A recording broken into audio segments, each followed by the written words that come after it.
né? E eu vou ainda mais.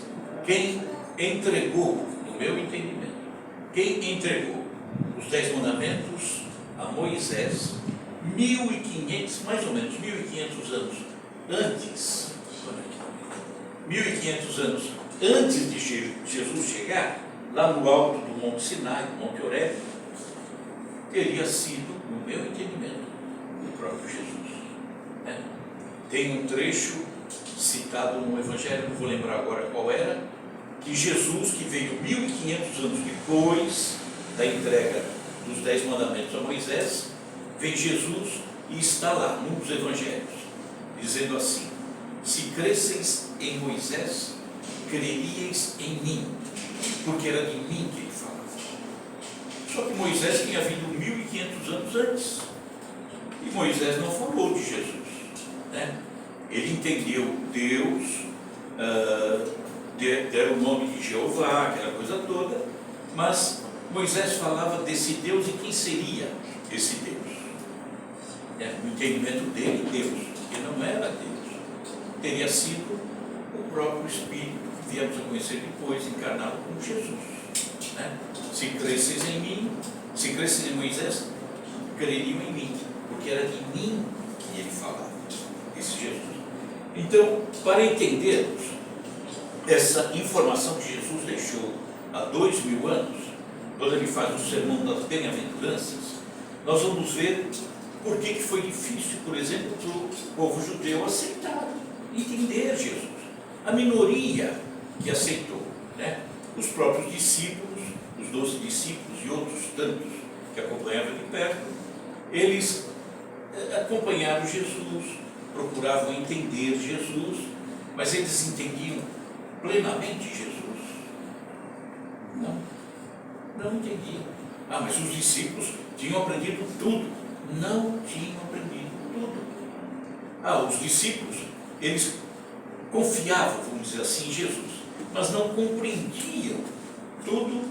E nós vamos ver, por exemplo, que quando Jesus é morto, né? Nós estamos aqui saindo um pouquinho, mas que nos dá essa ideia. Quando Jesus é morto, o que aconteceu com os discípulos? Não acompanharam Jesus, tiveram medo, se esconderam dentro de uma sala em Jerusalém chamada Cenáculo. Eles tiveram medo, não acompanharam o mestre, né? Nem Jesus aparecendo depois, no terceiro dia, ali na mesma sala, eles ainda ficaram em dúvida. Apareceu para eles durante 40 dias após a morte dele, e nós vamos ver que mesmo assim eles tinham suas dúvidas. Retornaram, nesses 40 dias, retornaram a Jerusalém, eles que tinham ido para a Galileia, né? Retornaram a Jerusalém a pedido de Jesus, mas ainda tinham receio. Esse receio ainda de se colocar à frente, de se mostrar às pessoas, acaba nos 40 dias, no final dos 40 dias, quando nós vamos ver o acontecimento chamado Pentecostes. Eles estavam dentro da mesma sala, Jesus já tinha sido morto 40 dias antes, e de repente os discípulos que estavam ali reunidos começam a falar em línguas diferentes. E aí ficou claro para eles que eles não estavam sós, eles estavam sendo acompanhados. A espiritualidade, no entendimento deles, Jesus, né, estaria acompanhando, porque eles falavam línguas que as pessoas que estavam ali em Jerusalém, que era uma cidade que vinha pessoas de vários locais, portanto, com línguas diferentes, e esses discípulos começando a falar espontaneamente de Jesus com uma língua que passou a ser reconhecida por um, o outro falava uma língua que passou a ser reconhecida por outros, um falava egípcio, outro falava macedônio, outro falava grego. Então, aquilo deu confiança a esses discípulos a ponto de, nesse momento, Pedro, juntamente com João, saírem daquela sala que eles estavam escondidos, foram para a cidade. E chegando na cidade, Pedro cura um paralítico.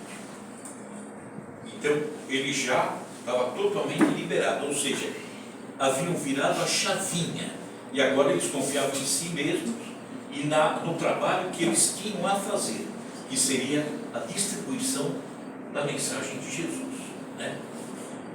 Se para eles foi difícil, acompanhando de perto Jesus ao longo de 3 anos, imagine para a população. Então nós vamos contar aqui episódios para a gente ir raciocinando como que era a vida daquele povo e as dificuldades que eles tinham, né? Então, o Sermão das Bem-aventuranças, eu entendo que é o mais lindo sermão que Jesus fez. Tudo que ele fez foi lindo, mas o Sermão das Bem-aventuranças era especial, a ponto de até Gandhi, Mahatma Gandhi, que não era cristão, né, ter dito que mesmo que todos os escritos sagrados tivessem se perdido ao longo do tempo, mas tivesse sido preservado tão somente o Sermão das Bem-aventuranças, o Sermão do Monte, da montanha, a mensagem estava passada, né? Estava dada para a humanidade. Então, quando nós compreendemos o Sermão das Bem-aventuranças, do Monte, da montanha, né? Esse sermão, nós temos que compreender e viver, porque ele é a síntese do ensinamento moral de Jesus. Moral. Então, tudo que Jesus nos ensina, do ponto de vista moral, está lá dentro, né? Que não pode ser discutido por nenhuma religião. As religiões discutem muitas vezes um ponto ou outro. Ah, será que aconteceu isso? Oh, como é que foi esse milagre? Jesus falou essa palavra, palavras que inclusive foram utilizadas pela igreja, né, na época e continuam até hoje, para fixar dogmas dentro da religião. Tudo bem, isso é perfeito. Agora, ensinamento moral não tem como discutir, né? E esse sermão é a junção de todo o ensinamento moral. Bem-aventurados os pobres de espírito, são os humildes. Não pode uma religião dizer, olha, é bom ser humilde, mas não precisa ser tanto. Não faz o menor sentido. Perdoe, bem-aventurados misericordiosos, perdoe. Mas olha, se a pessoa te ofendeu muito, esse aí não precisa perdoar. Não tem isso, né? Perdoar é perdoar, acabou, né? E ainda Pedro pergunta para Jesus, mas eu perdoo quantas vezes aquele que me ofendeu? 7 vezes? E Jesus diz, não, 7 não, 70 vezes 7 vezes. E às vezes a gente acha que tem que ter uma calculadora, 70 vezes 7, 490, a partir de 491 não perdoo mais, né? Então, o sermão das bem-aventuranças nos traz uma orientação tão bonita que nós podemos, com ele, seguindo aquilo, né, compreendendo, chegar no reino dos céus. Quando chegaremos no reino dos céus? Alguém tem um palpite? Quando que nós vamos chegar no reino dos céus? Eu diria que já chegamos. Por quê? Porque o reino dos céus é aqui dentro, é em nós, é no nosso coração, na consciência serena, tranquila. Quando nós estamos tentando fazer o melhor, lutando para fazer o melhor, estamos no reino dos céus. Aqui, nesse momento, estamos no reino dos céus. Estamos numa casa abençoada, né? Estamos aqui falando de Jesus. Como é que está esse coração aí dentro? Está bem? Está tranquilo? Está sereno? Eu acho que está.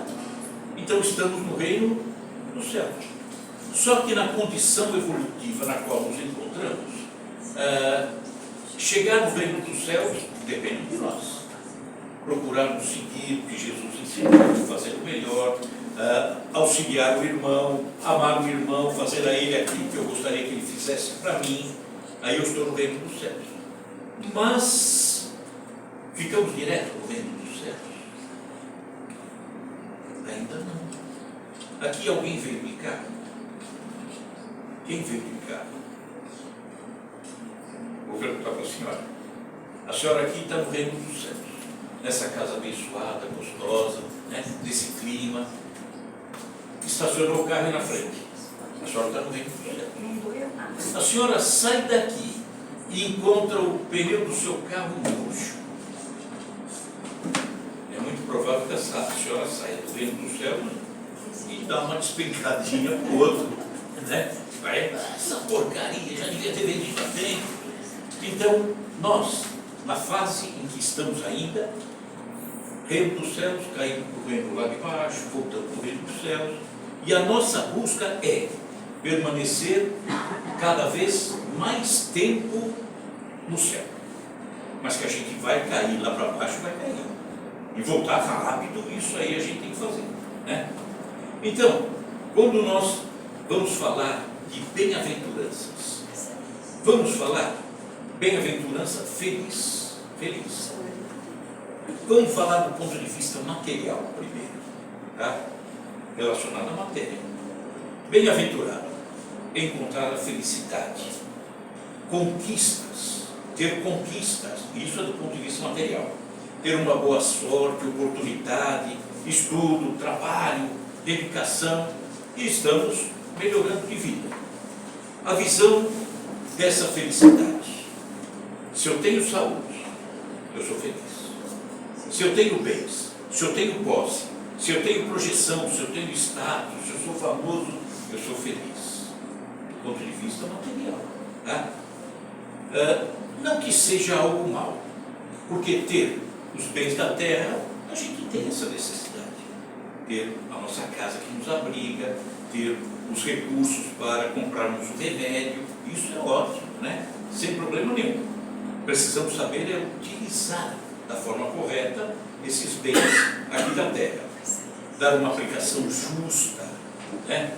Uma aplicação que auxilie as pessoas, que proporcione trabalho às pessoas. Isso nós precisamos fazer. É a pessoa que tem uma empresa tratar o seu funcionário com dignidade, né? Isso do ponto de vista material. Mas Jesus falou também, óbvio, né? Acima de tudo, nos bens da alma, né? Então, uma visão espiritual. Jesus deixou o sermão da montanha. O objetivo desse sermão, como disse, reforçar as regras básicas do seu ensinamento, né? Do ensinamento moral que Jesus, durante todo o tempo, nos deixou, para que a gente possa, através desse sermão, elaborar em nós os bons pensamentos, as boas obras. Ele deixou a direção, ele deixou a receita. Só que a gente tem que pegar a receita e estudar e fazer o prato de acordo com a receita dele, né? Nós vamos ver, por exemplo, que quando bem vivido esses ensinamentos, nós estamos no reino dos céus, né? Mas que a gente ainda vai cair, na hora que a gente fraqueja, é natural que sim, né? Só que tem um detalhe: o sermão das bem-aventuranças deixado por Jesus, ele parece uma contradição. Se perguntarmos para muitos cristãos nesse mundo grande, esse sermão de Jesus, será que não é uma contradição daquilo que ele pregou, daquilo que ele ensinou? Porque ele fala de uma sorte, não de uma boa sorte. Como que se explica isso? Bem-aventurado aquele que sofre. Mas tão pouco. Eu sou feliz porque sofro? Fica estranho, né? Então, ele fala aparentemente de uma má sorte, mas tem uma explicação para isso, tá? Não é de forma nenhuma uma má sorte para nós, né? Coisas ruins para nós. Ao contrário, nós temos que aprender a entender o sermão das bem-aventuranças. E é isso que nós vamos fazer isso aqui agora. Então vamos ver, né? Bem-aventurança é quem sofre, quem tem fome e sede de justiça, é aquele que é injustiçado, aquele que sofre perseguição, aquele que precisa perdoar. Parece meio estranho, né? Então sugere mais uma punição que é algo bom. Nós vamos chegar lá. Então tem que existir uma explicação para isso, tá? tinham pensado dessa forma. Que parece mais uma punição do que uma mensagem de Jesus nos confortando. Muita gente não pensou assim. Só que nós temos que ver então a história.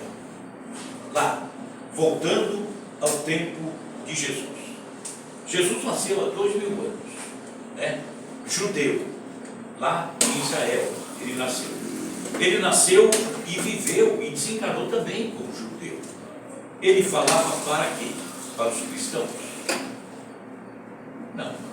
Ele falava para os judeus, né? Para os judeus, não cristãos, né?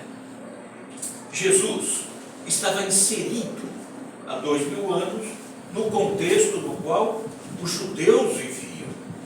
Não era diferente, ele estava lá, estava meio confuso, ele estava naquele meio, né? Não era diferente, não. Jesus falava hebraico, né? Não escreveu nada.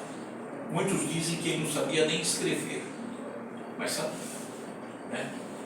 O episódio da mulher adúltera, lembra? Quando está lá, ó, traz aquela mulher, ele, bom, quem nunca errou, vai embora. Se agacha e faz o que na areia? Escreve. Né? Eles são óbvios que sabiam escrever, não se tem a menor dúvida. Mas ele, por si mesmo, não escreveu nada. E os evangelhos que foram escritos pelos seus discípulos, Mateus, Marcos, Lucas, João e outros que não foram acolhidos pela igreja lá atrás, ficaram considerados como evangelhos apócrifos. Nós vamos nos restringir a esses 4 que a humanidade conhece. Eles escreveram na língua deles, né? Diz que talvez só Lucas tenha escrito em grego direto, mas os outros, e possivelmente Lucas também, escrito em hebraico, né? Eles eram, os discípulos, pessoas que pensavam como judeus, mas depois esses evangelhos foram traduzidos para o grego, né? E o grego que traduziu, ele pensava como judeu, ele era grego, tinha os costumes de um judeu? Não, ele tinha os costumes de um grego. Tinha a cultura de um judeu? Não, ele tinha a cultura do grego, né? Mas os discípulos escreveram em hebraico, dentro da sua cultura, daquilo que eles estavam acostumados, né? Eles tinham uma vivência, portanto, de judeus, não de gregos.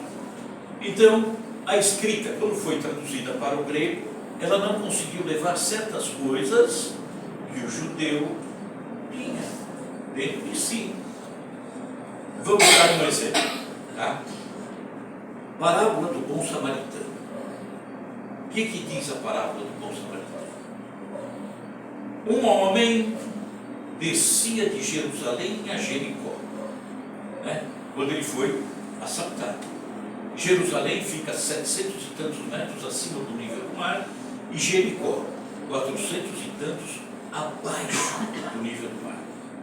O ponto mais baixo do planeta. Então ele diz, um homem descia de Jerusalém a Jericó quando foi assaltado. Aí vem lá o sacerdote, dirige um olhar para ele, tá? E segue para fazer o seu trabalho lá na sinagoga local. Passa um levita, mesma coisa. E quando passa um samaritano, que era um ser desprezado, foi exatamente o samaritano que ajudou aquele homem caído. Se olharmos a cultura do judeu, quando ele vai encontrar-se com Deus dentro da sua cultura, eu vou falar com Deus, isso o judeu. O que ele faz? Ele sobe. Jesus fez um sermão das bem-aventuranças, ou sermão do monte, subindo um monte, lá na Galileia, um monte chamado Curumratim. Ele foi encontrar-se com Deus, subindo o monte. Ele ia fazer alguma coisa, ele subia o monte das oliveiras. Moisés foi pegar a mensagem, os 10 mandamentos, ele subiu o monte Sinai. O judeu, ainda hoje, quando ele vai ler a Torá é a presença de Deus no meio deles. São os 5 primeiros livros da Bíblia, né? Então, quando ele vai ler, ele vai ao encontro de Deus em um púlpito, né? Onde ele coloca a Torá, mas para fazer a leitura, esse púlpito chama Pimá, para chegar até Deus, para poder fazer a leitura ali da Torá, tem 2, 3 degrauzinhos. É simbólico, é cultural. Ele vai falar com Deus, ele tem que fazer o quê? Subir. Então, nessa parábola do bom samaritano, o homem descia de Jerusalém a Jericó. Ali já está incutida a cultura. Se ele desce, ele está se afastando de Deus. Então ele nunca poderia ter dito, o judeu, um homem subia de Jericó a Jerusalém quando foi assaltado. Seria contraditório com a cultura dele. Por quê? Aí está subindo, ele está indo ao encontro de Deus. E por que foi assaltado? É cultural isso. O grego entendia? Não era a vida do grego, mas era a cultura do judeu, né? E nós vamos ver que os evangelhos ainda passaram por tantas e tantas traduções.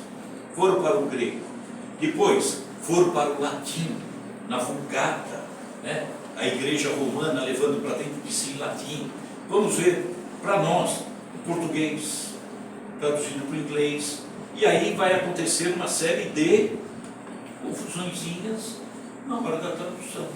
É natural que aconteça isso, né? Vamos ver então como era o contexto político e social do judeu há 2000 anos, que dificultou o entendimento para eles, não tinham como entender muito bem o contexto do Sermão da Montanha, tá? Como que era naquela época a vida do judeu? O judeu já havia passado por várias dominações, né?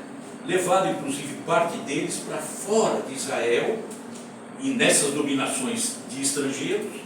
Depois parte desses judeus, quando retornam, eles retornam trazendo ranço de culturas de fora, trazendo misturas até mesmo em termos de religião.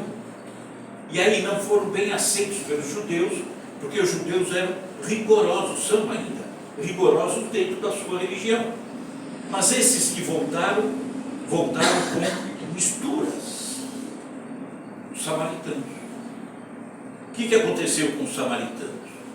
Eles eram judeus que, tendo sido levados para fora, voltando, eles traziam esse ranço e passaram a ser considerados pelos judeus, esses samaritanos que eram judeus, mas passaram a ser considerados judeus de terceira, quarta, quinta categoria, desprezados, né, pelos judeus.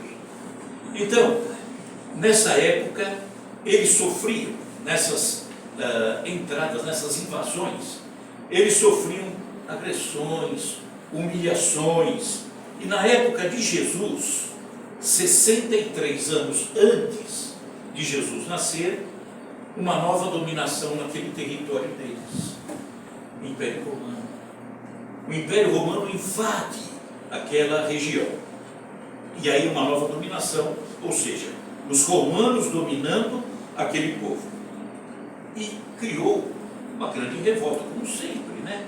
Aquele domínio, impostos violentos, e aquele povo estava totalmente bronqueado com o romano, né? Então odiavam Roma, tinha uma turbulência muito grande. Vamos lembrar que naquela época tinha um partido chamado Zelotes, que eles brigavam, mas brigavam mesmo, né? E para pegar o romano tapa, que eram os zelotes. Judas Iscariotes era um zelote, né? Então, dentro de todo esse sofrimento dos judeus naquela época, mais essa opressão, mais essa dominação, vinha sendo cantado séculos antes que o Messias viria. O Messias viria para libertar o povo judeu. Só que no meio daquela opressão, né, aquela violência, a ideia do judeu é que esse Messias vinha para libertar do jugo romano. Não, como nós entendemos, ele veio para nos libertar de que jugo? Da ignorância, da prepotência, do orgulho, da vaidade, do egoísmo. É para isso que ele veio. Ele veio para trazer uma mensagem que nós iríamos utilizar para melhorarmos esse nosso coração e chegarmos no reino dos céus. Mas o judeu não. O judeu imaginava que esse Messias viria para mandar o romano para fora, né? Livrar o povo daquele sofrimento. Era o contexto da época. E era o contexto no qual Jesus narra o sermão das bem-aventuranças. Tá? Deu para entender como que era aquela situação? Se a gente voltar, tentar se imaginar 2000 anos atrás, naquele local, a gente ia ver o tumulto que era aquilo, a revolta que era aquilo para o judeu, né? Imagina um orgulho tão violento do judeu, esse orgulho tão maltratado por aquela opressão exercida pelos romanos, né? Então, Jesus vinha para encorajar as pessoas, no caso, os judeus, né? Encorajar para que eles buscassem encontrar um reino da vitória, o reino de Deus, né? Uma visão espiritual, não aquela visão material que eles tinham. Só que vamos usar a razão agora.